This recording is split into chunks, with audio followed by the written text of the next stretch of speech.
सर्दियों की वो रात बेहद डरावनी थी। ठंड इतनी ज्यादा बढ़ गई थी कि सड़क हो या बस स्टैंड, हर जगह सन्नाटा था। और यही हाल रेलवे स्टेशन का भी था। रात के 11:30 बज रहे थे। आलोक प्लेटफॉर्म पर अकेला खड़ा अपनी ट्रेन का इंतजार कर रहा था। उसका मूड बहुत खराब था क्योंकि ट्रेन को 7:30 बजे आना था, लेकिन 4 घंटे बीतने के बाद भी ट्रेन का कोई अता पता नहीं था। हद हो गई है, इतनी ठंड है और ट्रेन का कोई नामो निशान नहीं है।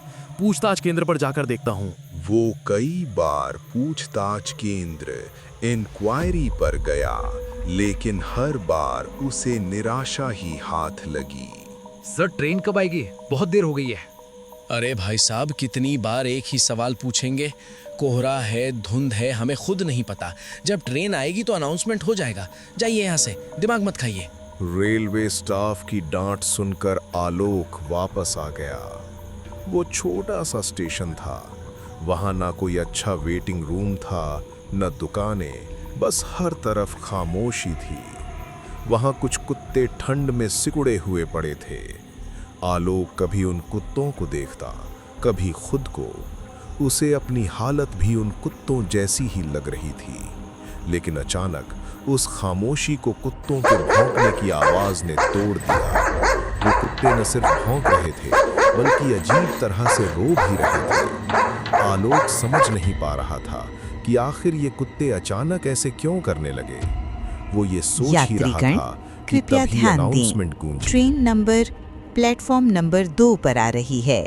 आलोक को राहत मिली क्योंकि वो प्लेटफॉर्म 2 पर ही खड़ा था। लेकिन तभी उसकी नजर ट्रेन की पटरी पर गई और वहां उसने जो देखा, उसे देखकर उसका दिमाग हिल गया। उसने देखा कि पटरी के बीचों बीच कुछ लोग खड़े हैं। उन सब के हाथों में धारदार हथियार थे। लेकिन सबसे भयानक बात यह थी कि उनमें से 2 लोगों के हाथ में कटे हुए इंसानी सिर थे। एक आदमी के हाथ में लड़की का कटा सिर और दूसरे के हाथ में लड़के का। उन सिरों से लगातार खून टपक रहा था। वो सारे लोग आलोक को ही घूर रहे थे।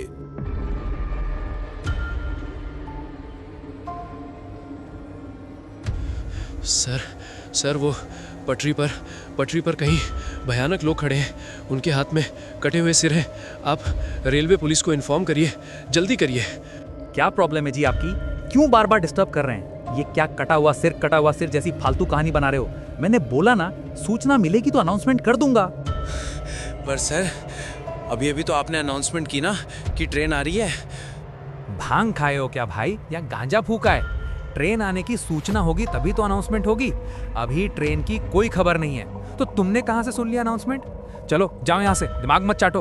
आलोक सन्न रह गया। अगर ट्रेन नहीं आ रही थी तो उसने अनाउंसमेंट कैसे सुनी? और पटरी पर वो लोग कौन थे? उसका दिल जोर जोर से धड़क रहा था। यात्रीगण कृपया ध्यान दें, ट्रेन नंबर प्लेटफॉर्म नंबर 2 पर आ रही है। इस बार सच में ट्रेन आई। आलोक हड़बड़ा कर उठा और ट्रेन के A1 कोच में चढ़ गया। ट्रेन चलते ही रफ्तार पकड़ने लगी। बोगी में सब सो रहे थे। आलोक ने भी कंबल ओढ़ा और सोने की कोशिश करने लगा, लेकिन उसकी आंखों के सामने अभी भी वो कटे हुए सिर घूम रहे थे। ए उठो, यहाँ किसी लड़के और लड़की को देखा है क्या? दोनों 18-19 साल के जवान हैं, देखा है क्या? सभी यात्रियों ने ना में सिर हिलाया। आलोक को उन पर बहुत गुस्सा आ रहा था कि वो सबको जगा रहे हैं, लेकिन उनके हाथों में हथियार देखकर वो चुप रहा। वो लोग चले गए। कौन? आलोक ने चादर हटाई तो देखा कि एक लड़का और लड़की, जिनके चेहरे कपड़े से पूरी तरह ढके हुए थे, उसे जगा रहे थे। भैया सुनिए, मेरा नाम अलका है। मैं इस लड़के से बहुत प्यार करती हूँ। इसका नाम सूरज है। भैया, हमारे प्यार को कोई स्वीकार नहीं कर रहा। पूरा गांव हमारी जान का दुश्मन बन गया है।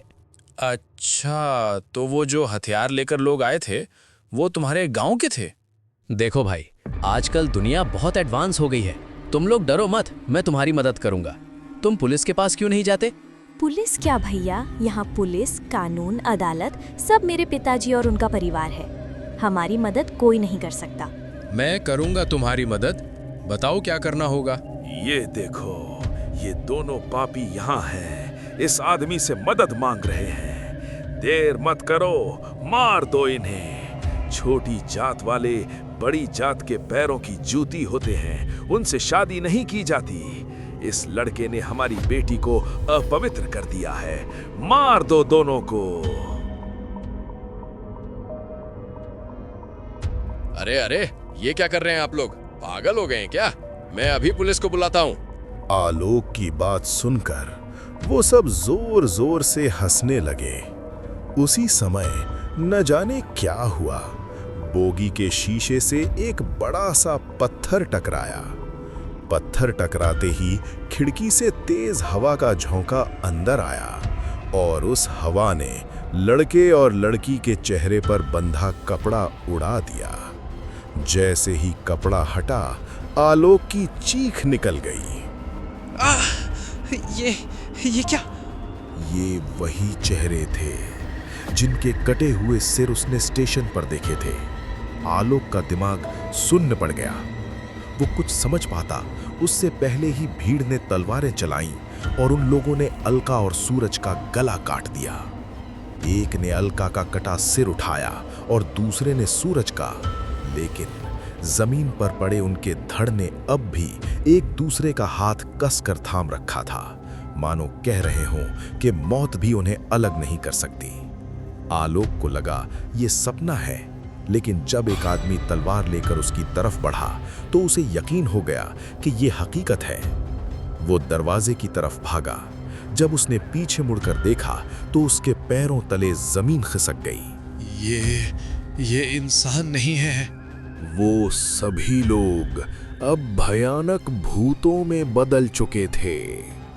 ट्रेन पूरी स्पीड में थी। मौत सामने खड़ी थी। आलोक ने एक बड़ा फैसला लिया और चलती ट्रेन से कूद गया। यात्रीगण कृपया ध्यान दें, ट्रेन प्लेटफॉर्म नंबर 2 पर आने वाली है। आलोक की नींद खुल गई। उसने देखा सुबह के 5 बज रहे हैं। वो उसी स्टेशन पर उसी बेंच पर लेटा था जहां रात को बैठा था। मैं यहाँ कैसे? क्या मैं सपना देख रहा था या वो सब सच में हुआ था? उसके कानों में फिर से वही अनाउंसमेंट गूंजी, प्लेटफॉर्म नंबर 2 पर गाड़ी आ रही है। आलोक कंफ्यूज था, डरा हुआ था, लेकिन फिर भी कई सवालों को अपने मन में लिए वो धीरे धीरे प्लेटफॉर्म नंबर 2 की तरफ बढ़ चला।